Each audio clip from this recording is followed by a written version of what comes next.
Hey, what is going on, guys? It's DK back at you with another video here. It's Reddick on the 9-game NBA main slate here on Wednesday. A couple things before I get in the video. If you're new to the channel, my name's DK. I make daily videos talking about NBA DFS as well as NFL DFS. I'm also running a weekly $20 PayPal giveaway on my channel. How it works, all you have to do is leave a like and a comment in the video. It's one entry in the giveaway. Max one comment per video. So it started with my Monday NBA video a couple days ago. We'll go throughout the week. We'll end my Monday night video at the end of the week. So however many videos I've uploaded for the week, you enter the giveaway that many times. So if I have 10 videos uploaded for the week, you enter the giveaway 10 times. And again, the winner receives $20 PayPal for myself. But with that out of the way, let's jump into the video. So first, let's look back at my lineup here from Tuesday. So actually, before I get into my lineup, I want to talk about my approach to the slate. So I talked about in my live stream how I was going strictly for GPPs with this game stack. I knew it was more contrarian. My core cash game plays actually went over in the live stream itself. Let me know if you guys like when I do that. When I do like my core, I'll give you guys my core plays. So my core cash game plays were Lowry, RHJ, Chris Paul, Harry Giles, and then I said one of either Drummond or Sekou. Was the way I would go about building a cash game lineup. I feel like all those guys were really, really solid. Again, let me know if you guys like when I do stuff like that with the core plays. But yeah, this was my build here for GPPs only. So I went with, again, the full game stack here with Rubio, Devin Booker, Harry Giles, De'Aaron Fox, DeAndre Ayton, and Bjelica, and then paired them with Sekou and RHJ. Both those guys were solid for the prices. Nothing spectacular for RHJ or Sekou, but they definitely didn't hurt you at their respective prices. It just started the second half here, so we'll see how it goes. That's the way I went about it for GPPs. And again, I kind of give you guys my core there for cash games. Hopefully that helped. Again, let me know if you enjoy if I do the core play stuff like that. So. Let's take a look at the slate here for Wednesday. We got 9 games, a lot to talk about.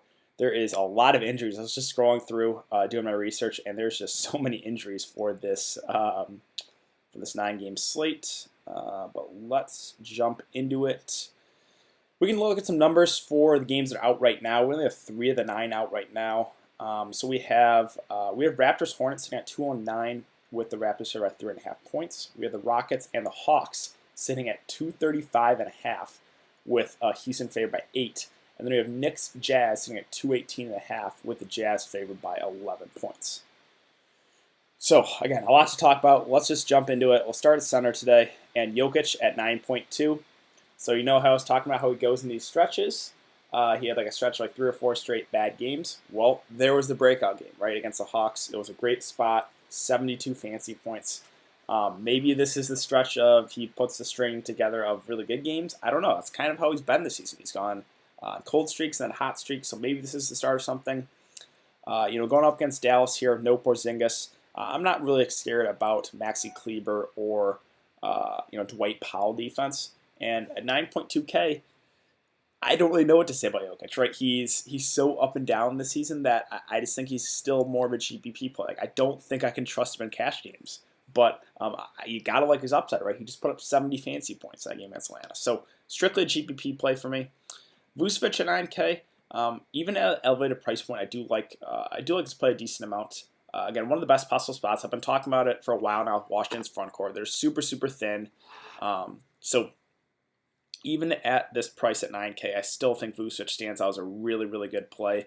He had 24 rebounds in the other game. It's kind of crazy. But, this could be, this is a spot where he could have one of those massive upside games, like 50, 60 fantasy point games. So I do like Vucevic a good amount there. Sabonis is questionable. This is pretty significant. If he can't go, then Miles Turner, even in a tougher spot, stands out as a really, really good play. We'll talk about some other guys here in a sec, too, for the Pacers. But, this is something to keep an eye on. Sabonis plays. I like the price, but the pace. This game in general not super appealing for DFS purposes. 2 pretty solid defensive teams. So if he plays, I don't think I would go there. But again, if he misses, then I will check out Miles Turner. Bam and Adebayo, kind of the same thing. Like, I'm a huge Bam fan going into the season. You guys knew I was super high on him. This matchup against the Pacers, this game in general is not super appealing. So probably not for me either. John Collins at 8K, so this is a really appealing game, right? At, what was it, 235.5 over under, right? I believe 235.5. The issue is, he did only play 30 minutes in that game against Denver. Now, I didn't watch in that game. Maybe it was due to some foul trouble, right? He did have 4 fouls. Either way, it would have been better if he was playing, like in the mid 30s minutes, like he was kind of earlier in the season. So we'll see. Maybe they are kind of just easing him into it because he's been dealing with injuries. I don't know. So as of right now, I think he's more in that territory of just a GPP play. I don't know if I can trust it in cash games. Rudy Gobert at 7.9K. Probably not for me. I know it's an appealing spot, but there is some blowout risk here with the Knicks being they're pretty thin. Marcus Morris missing the game tonight. My best guess he's going to miss the game again for Wednesday. So they're shorthanded. The Knicks, again, one of the worst teams, too. So I'm a little bit worried about the blowout. So that's why I don't know if I'm going to go with Gobert there. Now, Serge Ibaka at 7.8K does stand out as a pretty good play. We saw what Sabonis just did to the Hornets. It's just, bigs against the Hornets have been a thing this year. We want to target bigs against Charlotte. The concern here is Toronto just played tonight, and a lot of the starters played some big minutes. So maybe they limit Ibaka's minutes a little bit. We have seen, like, in the past, Boucher get extended a bit here. So that is, in the back of my mind, that is a concern a little bit. But, if he does get those full complement minutes, like 35 or so, I think he does stand out at that price. Capella also really stands out here at 7.8K. The game against Philly, 37 minutes, 59 fantasy points. And that was in a tough matchup there against Embiid. This is a much better spot here against Atlanta that plays almost no defense. Two teams that play a really, really fast pace. So you definitely want some exposure to this game. Capella is a cheaper way to get exposure here at 7.8K. So I do have some interest there, Capella. His price is coming up, but you can't really get a better matchup than that. This is the pace of that game in general, so be paid at a really, really fast pace. Julius Randle, 7.6K against the Jazz, probably a fade for me. Aldridge against Boston, I'll pass. Favors against Chicago, I do have some interest here at 7.3K. Also, we do want to target bigs against Chicago, and Wendell Carter Jr. is out. So Favors will most likely be matching up against Daniel Gafford, or I guess they could run small ball and move Markin into the 5 and have Thad Young at the 4. Either way, it's an appealing spot here for Favors, who has been getting more run recently. Like, I think around 30, maybe 30 plus in a close game. So I do have some interest in Favors at 7.3K. Marketing at 6.9 is listed as probable. I think he stands out as a pretty good option here with no Wendell Carter Jr. His upside just goes up a lot. So normally, Marketing is a guy that I'm just like, I'm okay about. But in a really up-tempo game here against the Falcons and with no Wendell Carter Jr., I think he does stand out as a pretty good play at 6.9K. Again, no Wendell Carter Jr., so boost to all the starters, as well as I assume it's going to be Daniel Gafford picking up the start. I guess they could always run small ball, move Thad Young in, and then Mark into the 5. We'll see what they do, but my best guess is it's going to be Daniel Gafford moving to the starting 5. Miles Turner, so if Sabonis plays, it's probably not for me, but if Sabonis does miss, that's a huge usage boot. Like, that's a guy that was, just does a whole lot for that offense for the Pacers. And we have the, Malcolm Brogdon questionable as well. If they both can't go, the Pacers are pretty short-handed. So Miles Turner would stand out as a really solid play there at 5.6. Again, that's kind of dependent on Sabonis news. Would also get a boost, though, if Malcolm Brogdon does miss. Cantor, again, it's always my same analysis with him. It's fine for GPPs, but his minutes, I can't trust it for cash games. Kleber and Dwight Powell. Kleber 5.5. In a tougher spot against Denver, probably not for me. Again, there's just so many. It's just crazy scrolling through the slate. There's so many guys out, questionable out. It's kind of crazy. Mitchell Robinson at 5K, again, probably not for me. I just can't trust him with his foul trouble issues. Willie Cauley-Stein at 4.9. He did get some decent run. He did get 26 minutes. But his price did come up to 4.9, where it's like, I don't think he really stands out there. Len, with John Collins back, probably not for me. Now, Daniel Gafford at 4.8K. I know the race is priced. Draftkings did a good job. But if he picks up the start, I would have a good amount of interest in him. He was a really solid producer in the Summer League. We've seen it even in regular season. When he gets time, so he is a pretty productive player. So he's a guy that will get you a lot of blocks too. So at this price point, if he picks up a start in an up-tempo game here against the Pelicans, I would like Daniel Gafford a good amount. I think maybe that price will scare off some other people, but I think I would play him if he does pick up a start. Millsap is probable at 4.8K. He's just not, they're kind of limiting his minutes, so probably not for me. Mahimi at 4.6, I just don't see the upside. Daniel Tyson, this is, I guess, somewhat significant. He is questionable. If he misses, I think that would solidify the minutes for a guy like Cantor. So that would make me like Cantor a lot more if Daniel Tyson misses. So that is something to keep an eye on for sure. Boucher, so I brought up, right, that it is a back-to-back, so maybe they limit Ibaka's minutes. Maybe they get Boucher a little bit more minutes. And again, Biggs against Charlotte. This is a game where Boucher could crush in like 15 to 20 minutes. So I do have some interest here in a value play. And again, maybe they extend him a little bit because it is a back-to-back. So I do have some interest there at 4.1. Spellman with Draymond back, not for me. Again, I went with him because Draymond Green was out last time out. But with Draymond back, I will pass. And then I think that really is it. Yep, so let's move on to power forward. Yeah, so Giannis at the top at 11.5K. It was good to see that he got 34 minutes, right? Because even in close games, he was kind of getting limited minutes-wise. But it was good to see him get 34 in a close game. He had 59 fantasy points. Pretty solid outing for him. At 11.5K, I think he's priced fairly. Now, this is no one on Golden State's being able to stay with him, right? The concern is, do you think Golden State can keep it close, right? I always sound like a broken record, I know, but that really is the downside to Giannis. And I guess the minutes, too, recently. But again, it's good to see we got 34 the last time out. So I have some interest there in Giannis as a spend up. I think he maybe goes a bit lower owned because people are thinking the same thing, right? The blowout. But if the game stays close, you could have an upside game, right? I just don't see anyone in Golden State being able to stay with them. Brandon Ingram at 8.8K. So with no Drew Holiday, his upside is it goes up. And that tough spot against Utah, 39 minutes, 56 fantasy points. He had 35 real life points. Chicago does play at a slow pace, which is not necessarily great for DFS. But with no Drew Holiday, again, there's just a lot of usage. So him and Lonzo Ball do stand out here in this offense. So even at an elevated price, I do have some interest there in Ingram. Let's see. The Boston Wings, that's just dependent on the availability of Kemba Walker. If Kemba can go, then I really don't have a whole lot of interest in anyone in Boston. If Kemba misses, then I think I go back to the well with Marcus Smart, and then I would consider some of these wings with Tatum, with Brown, with Gordon Hayward.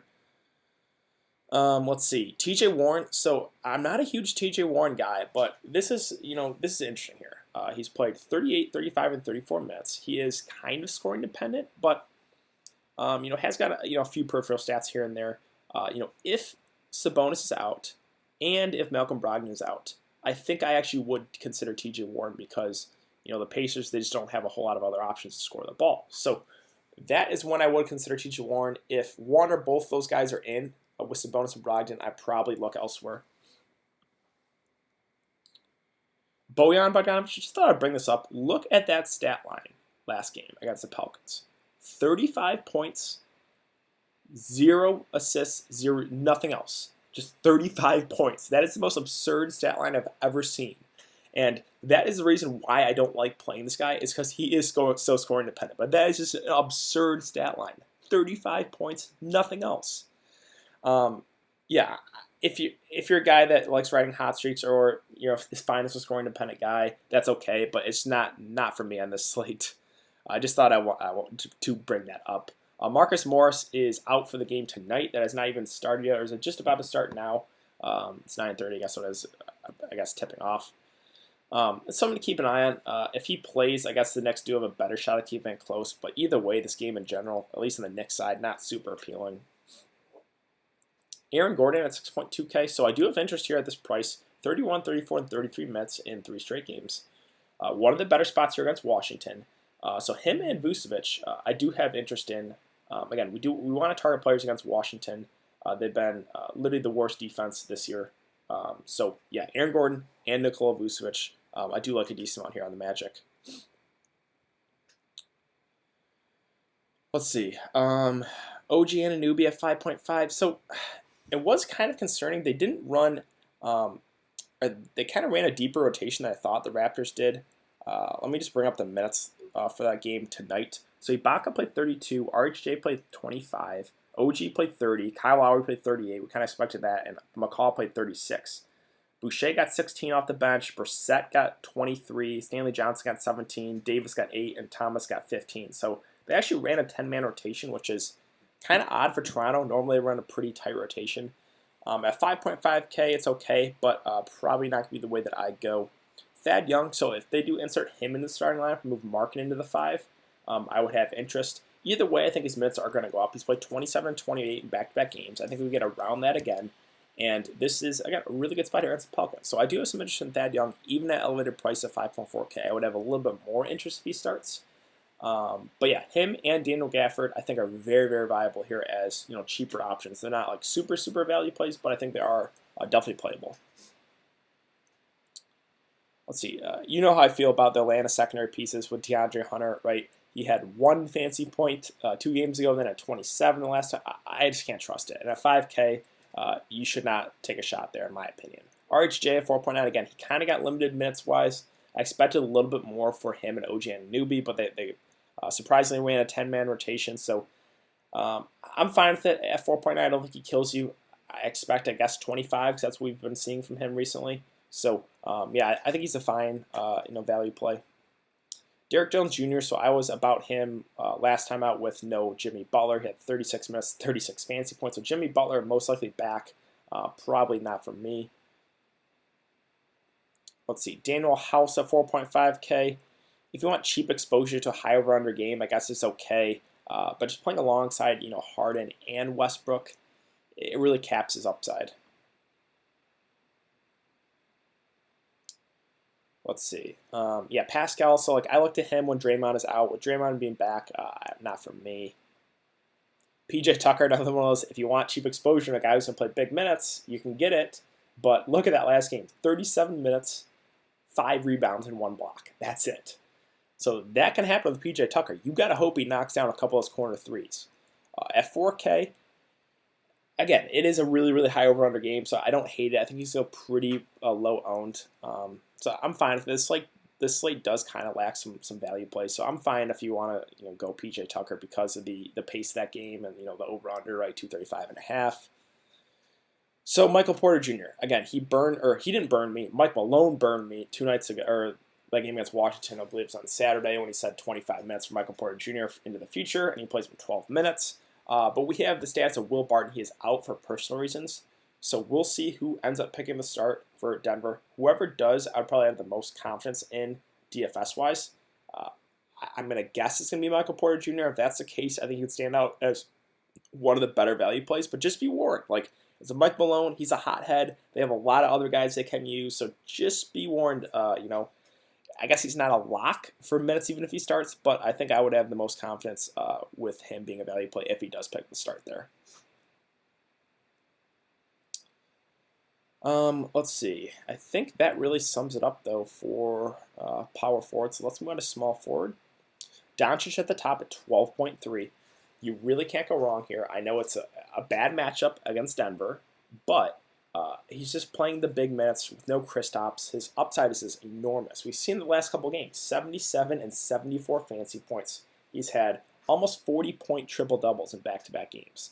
So you really can't go wrong here. It's just whether or not you feel comfortable with the value guys, right? And we have a lot. We have studs in probably better spots, right? We have Harden against the Hawks. We have Giannis against Golden State. That's a better matchup. We have Trae Young on the other side against Houston. So there are probably guys in better spots where I think that does lower the ownership on Doncic. But man, it's really hard to fade Luka. Even at this price, even in a bad spot, he has just been amazing. Again, with no Kristaps, his upside is just enormous. Brad Beal. So at 8.5K, I would have interest in if he plays. He's listed as questionable once again. If he misses, then we look to a guy like Jordan McRae. Then we can look to Troy Brown. We can look to Ish Smith. We can look to those secondary pieces. If Beal plays and is not going to be limited, I would like him a decent amount, even in a spot where Orlando plays at a slower pace. But at 8.5K, I would have a decent amount of interest there if Beal plays, and again, if he's not going to be limited. Jimmy Butler at 8.2 has been upgraded to probable. Again, not really the best spot. This game in general, not super appealing for DFS purposes, but 8.2K does seem a little cheap for Jimmy Butler. So I think he stands out as a pretty safe cash game play here at this price. Again, the Boston Wings, Tatum, Brown, Hayward, those are guys I would look to if Kemba is out. Yeah, Will Barton, again, he is out for personal reasons, so it could be Michael Porter Jr., it could be Torrey Craig, they could move Hernan Gomez. They have a lot of options. They can move Beasley in. Like, we'll see what they end up doing. Again, whoever does pick up a start, I probably have the most interest in. Now, I guess if it's Torrey Craig, I would still not play him. Torrey Craig is just a very, very bad DFS player, or just basketball player. He doesn't do a whole lot on the court. But other than that, whoever else, if they start someone else, I would have interest there.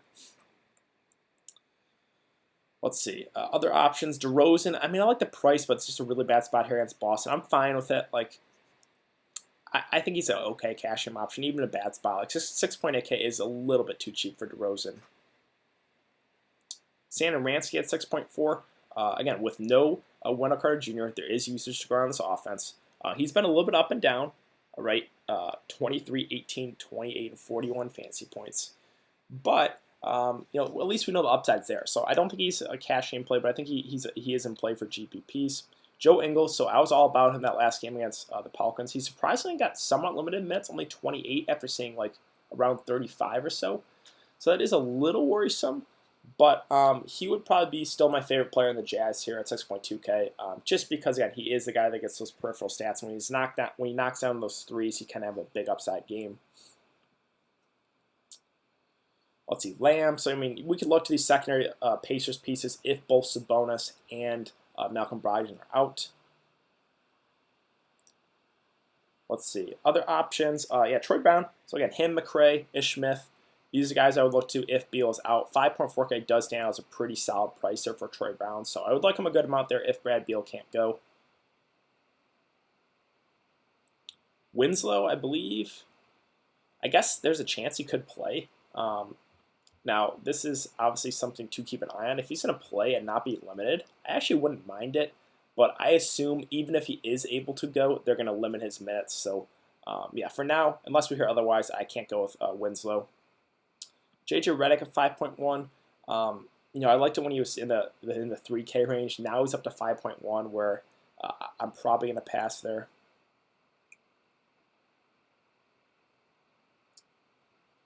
Let's see. Other options. Chris Dunn, I actually don't mind the price there, 4.7. He got in some foul trouble, so I wouldn't be too worried about only playing 23 minutes the last time out.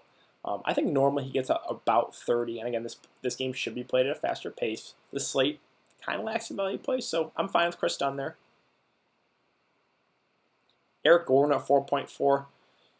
It just, again, playing alongside Harden and Westbrook really caps the upside on a lot of these secondary pieces.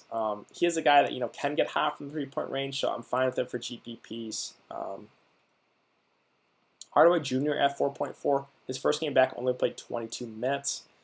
I need to see him play minutes more consistently before I can target him with confidence. I mean, even at this price, I don't think he kills you, but I liked it when he was playing into the 30s minutes. DiVincenzo, so I actually do have some interest here, 4.2K. We have George Hill ruled out, so I think DiVincenzo maybe gets a little backup point guard run. He's probably going to get about 25 or so minutes, so at 4.2K, I don't think he kills you. I think he stands as a pretty decent value option. Josh Hart at 4.2K, so I think he stands out as a pretty good option here. I wouldn't be too worried about only seeing 27 minutes the last time out. He got in foul trouble. Again, we have no Drew Holiday. I assume he's going to start once again. And I would go, I think he would stand out as one of the better value plays if he does start, because I think he gets over 30 minutes. Again, 27 because he did get in foul trouble. I think he probably gets 30 to 35. So at 4.2K, I think Josh Hart does stand out as a pretty good play, pretty good value play. McCaw, 3.9, so he played. And he still played the big minutes last time out, but he did nothing with them. Let me read you a stat line. He had 6 points, 3 assists, 4 boards in 36 minutes. He did have 3 steals. At 3.9, if he's going to continue to play 35 plus minutes, you can consider it, right? But he's just such a low usage guy. A guy like Justin Holiday, if both Turner and if both Sabonis and Brogdon are out, then I wouldn't mind taking a shot here on Justin Holiday at this price as a value guy.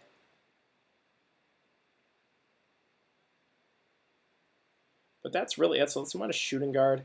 Harden at 12.8. I know that seems like a lot to pay for Harden, but man, this game in general just really stands out for DFS purposes. 235.5 over under. it's just, what do you feel comfortable with the value, guys, right? 12.8K is a lot. You're going to have to sacrifice a lot to get Harden in, but the upside is pretty enormous here against Atlanta. So, yeah, it's going to handicap yourself for sure. It's going to be hard to get him in, but I do like his upside a lot if you can, find a way to squeeze him in your lineup. Zach LaVine at 8.9K, so I think his upside is pretty high here, especially with no Wendell Carter Jr. That's just a little bit more usage to go around. 39, 38, 39. That's what I like to see minutes-wise. Almost 40 minutes a game. Shooting the ball to 26, 21, and 23 times. The Pelicans, we know all year I've been preaching it. We want to target players against the Pelicans. Zach LaVine, even at an elevated price point, I think he stands out as a pretty good play. Again, I give Draftkings credit. They've been doing a good job recently pricing guys up, or just pricing guys accordingly. So, yeah, I think he's priced accordingly, but still with a little bit of upside there in a really good spot. Mitchell 8.4, probably not for me. Again, I'm worried about the blowout there. Yeah, no Drew Holiday, so a guy like Lonzo, a guy like Ingram stand out. They get a big usage bump. And then, sorry about that, Josh Hart as a value play. Let's see, other options. Yeah, so Jamal Murray at 7.2K with no Will Barton. Like, he gets a little bit of usage bump for sure. He's a little inconsistent for sure, but we know his upside is there. At this price point, I'm fine with it for GPPs. Rozier, so even in a tough spot, I think you have to consider him. 39, 42, and 40 minutes in 3 straight games. 46, 50, and 41 fantasy points. Now, I don't know if we can expect him to continue to shoot the ball this well, but he's just playing massive minutes, and he's just demanding a lot of usage in this offense. So even in a tougher spot, I still have interest at 6.7K for Terry Rozier. Jordan McRae, so him, Troy Brown, probably my favorite plays there on the Washington side if Brad Beal is out. He played 38 minutes the last game against Boston, so I would definitely consider him and Troy Brown for sure. Kevin Huerter, you got to consider what he's been doing too. Even with John Collins back and Trae Young healthy, in 34 minutes had 38 fantasy points. Again, you gotta take into consideration what he's been doing recently. 38, 38, 45, and 38 fantasy points. This game's going to be played at a really fast pace, so I don't have an issue if you want to go Kevin Huerter. I really don't. He's been playing really well recently. Fultz, it's a good spot, but I don't want to chase that good match, or chase that good game, I should say. Alec Burks at 5.8K. I believe D'Angelo Russell is still out. Let me just confirm that. Yes, he is. So, Burks at, where are we at? He's at 5.8. He has the most upside of these Golden State guys. This is whether or not he gets those minutes right. Like, the minutes way inconsistent, 38, 22, 32, 26. So they're kind of up and down. They will extend him if he's playing well. So I do like him for GPPs. He's, I guess, fringe cash game viable because at 5.8K, even in a floor game, I don't think he's going to kill you. But, if Golden State's going to keep this game close, it's most likely going to be because Alec Burks is going to have a big game. Marcus Smart, so I wouldn't mind going back to the well here if Kemba's out once again. Just the minutes, right? 36, 33, 34 minutes. He's had 2 good games and 1 off game, but again, I would not. I would probably go back to the well here if Kemba is out at 5.6K. Aaron Holiday, so I wouldn't mind going looking to him, even in a tough spot if Brogdon is out. He would obviously get a boost as well if Sabonis is out. So again, that's when we consider some of these secondary Pacers pieces if both Brogdon and Sabonis are not able to go. Etuan Moore is going to be a decent run as well off the bench, 28 minutes. I think I would prefer Josh Hart, but it's a close call, right? Josh Hart's a little bit cheaper than Etuan Moore and JJ Reddick. Let's see, other options. Yeah, so I'm not really a Gary Harris guy, but 4K, that does seem like that makes him in play here. Now, he's a pretty low usage guy, one of those guys that does have to hit his threes to get you there. But no Will Barton, that's a lot of usage to go around in the offense. Will Barton was doing a lot offensively. So I do have some interest here in Gary Harris at 4K. They're probably going to need his defense. I'm guessing they'll throw him on Doncic. Gary Harris is one of the better defenders. So, yeah, I think Gary Harris is viable actually at that price. But I think that really sums it up. So let's finish it up here with point guard. Let's see. Yeah, again, Harden and Doncic are both really expensive, but if you feel comfortable with the value, guys, I'm perfectly fine with either of them. Now, Trae Young at 9.7K really stands out to me. Again, this over-under, 235.5. Houston plays not a lot of defense either. Both teams very, very bad defensively. Both teams played a really fast pace, which is great for DFS. The minutes, too, for Trae Young, 37, 37, 39 minutes. I really like him at this price. I think a lot of guys got priced up, a lot of the studs, where Trae Young kind of stayed the same. So I really think he stands out at that price. Russell Westbrook. He's sitting out this one. Okay, so I guess I kind of missed that. Sorry about that. So he is sitting out this game against Atlanta for rest purposes. So I thought he was sitting out the next game. But yeah, so that does kind of change things here for Houston. So let me backtrack a little bit here. Sorry about that. So obviously, again, the upside is even higher on Harden, right, at 12.8 with no Westbrook. But let me, again, sorry about that, guys. Let me backtrack a little bit here. Again, there's just so many guys out on this slate. I guess that just I kind of passed it. I missed it, I guess. But yeah, so let me go back here to these Houston guys. So I think Eric Gordon really stands out now at 4.4K. He is going to be the number 2 in that offense. I think a guy like Daniel House, who I kind of glossed over as well, he's at 4.5. Like all these secondary pieces are very much in play. I think it would be Harden as a spend up, obviously, if we're talking about guards, and then Eric Gordon and then Daniel House would probably be the preferred targets there as those cheaper guys. But I do have a good amount of interest in both those guys now with obviously no Russell Westbrook. And again, the upside is even higher on James Harden at that price. Okay, but back to point guard. So let's see. Kyle Lowry at 8.6K. I know it's a back-to-back, but he's been playing the huge minutes. He played, I believe, 38 the game tonight. This game against Charlotte, not very good defensively, and with no Fred VanVleet, there's just, Kyle Lowry's going to have to do a lot offensively, so I think he stands out as a pretty good play at this price. I think he's a pretty solid cash game play for sure. Yeah, Kemba, again, his status is still up in the air. If he can't go, then we look to Marcus Smart, then we look to some of those wings. Let's see, other options. Devontae Graham, I'm fine with it at 7.6. He's also been playing big minutes. Yeah, I think I'd probably prefer Rozier for about $1,000 less, but if you have the money for Graham, I'm okay with it. Lonzo Ball, so he does stand out even at a price point. He's been playing really well last 4 games. 65, 37, 55, and 43 fantasy points. He's filling up a stat sheet. And, yeah, no Drew Holiday, that's just more usage to go around. So I do have some interest in Lonzo Ball. Even at this price, I think he stands out as a good play because he's been playing the big minutes. Again, he's getting the peripheral stats. So I do like Lonzo a decent amount as well. Malcolm Brogdon, his status up in the air. If he can't go, as well as Sabonis can't go, then we can consider some of those secondary pieces for the Pacers. Let's see.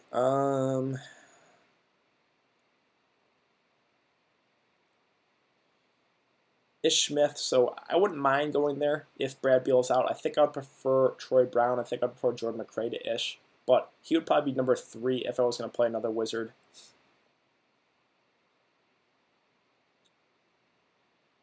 DeJounte Murray, really tough spot here, but at 5.4, I think he is a viable, cheaper option.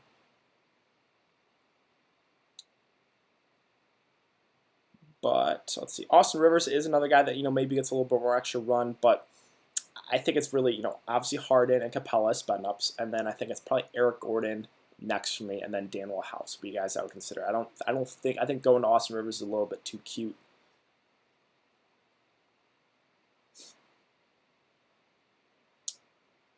But I think that about wraps it up.